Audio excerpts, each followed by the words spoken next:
Well, hello, I am Corvette Hop and welcome to the channel. If this is the first time visiting the channel, then please go ahead and subscribe. Today we're going to work on this 2014 C7 Corvette. We're going to go ahead and remove the right rear wheel and replace the rear wheel liner. With that, keep those cars on the road. Hey, one of the first things we're going to do is go ahead and jack the rear end of the car up, put it on jack stands, that way we can remove the wheel and get in the wheel well. Always think safety. I put the car on jack stands and leave the jack in place and use wheel blocks.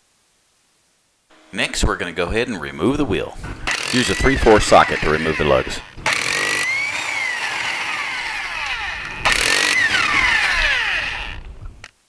Now that the wheel is removed, we can go ahead and get at the wheel liner. I will now go ahead and remove one of the panel fasteners, or retainers. To do this, I'll use a special tool that I got from Harbor Freight. However, a screwdriver can be used. This, of course, is located in the back portion of the wheel well. Of course, the housing portion of the fastener also needs to be removed. There is only one of these fasteners located in the wheel well. Let's go ahead and remove 5 little small 7mm bolts. I will show you the location of each one of those. Here are 2 of them. These are located just in front of the rear wheel, right under the side skirts.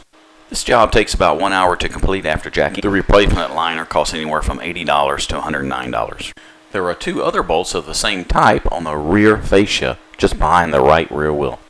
Now the right wheel liner is GM part number 23208845.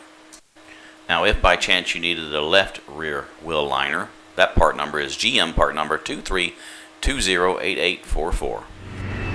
The last of the 5 bolts is just behind the wheel. Now this bolt we need to remove so we can remove the mud flap. Now of course not all Stingrays have mud flaps, but this one does. We need to remove it so that we can remove the torque screws that are behind it.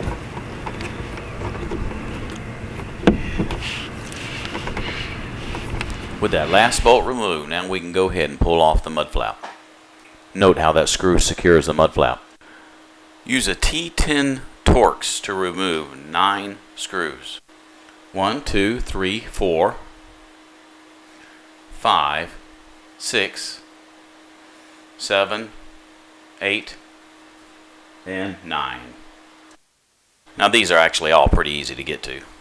Here is the first screw. I'll briefly show these locations once again. The second and third screw. 4th screw location. This is the 5th screw. 6th screw, of course, is to the left of that. 7th screw is on the bottom portion, and then the 8th and 9th screw. This is a close-up view, and of course remove the one just above this one. There's a bolt right here. Use a 10mm socket to remove that. Once this last bolt's removed, we should be able to remove the entire wheel liner. Okay, now we should be able to pull it out. Let's see what we got here.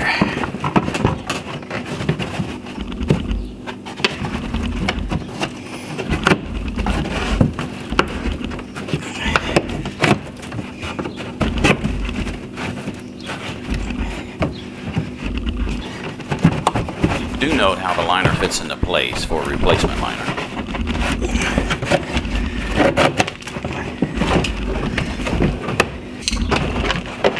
As I'm pulling this out, just a note, I'll be showing that F-15 aircraft a little bit more at the end of this video. Okay, old one out. Quick view of the classic 69 Corvette.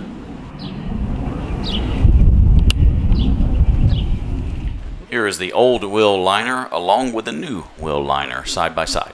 The new one. We'll go ahead and see what it looks like underneath.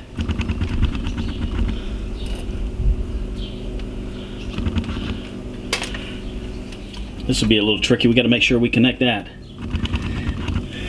See how it dropped? This is secured by the bolt with a 10mm bolt head that we removed. Now you can clearly see everything that's under the liner.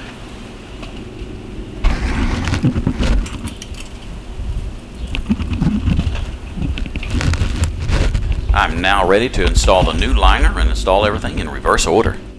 This is what it looks like after reinstalling the wheel liner.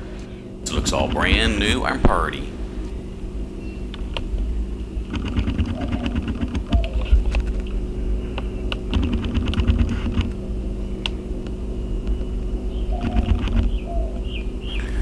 reinstalling the wheel, make sure you use a foot-pound torque wrench. The torque value required on each lug is 100 foot-pounds. As you tighten down the lugs, swap to the opposite side. That way you get an even torque value across all lugs in the wheel. Hey, I hope you learned something today. If you did, please go ahead and subscribe. I also hope you like that F-15 aircraft in the background. Just a little extra bonus when watching the video. And hey, keep those cars on the road. Here's a quick shot of the F-15 Eagle aircraft. Lucky to deploy with the aircraft during the Afghanistan and Iraqi conflict. I was also stationed in Okinawa, Japan with the F-15. This incredible aircraft was designed by McDonnell Douglas. This is a totally integrated fighter for all weather, air-to-air, and deep interdiction missions.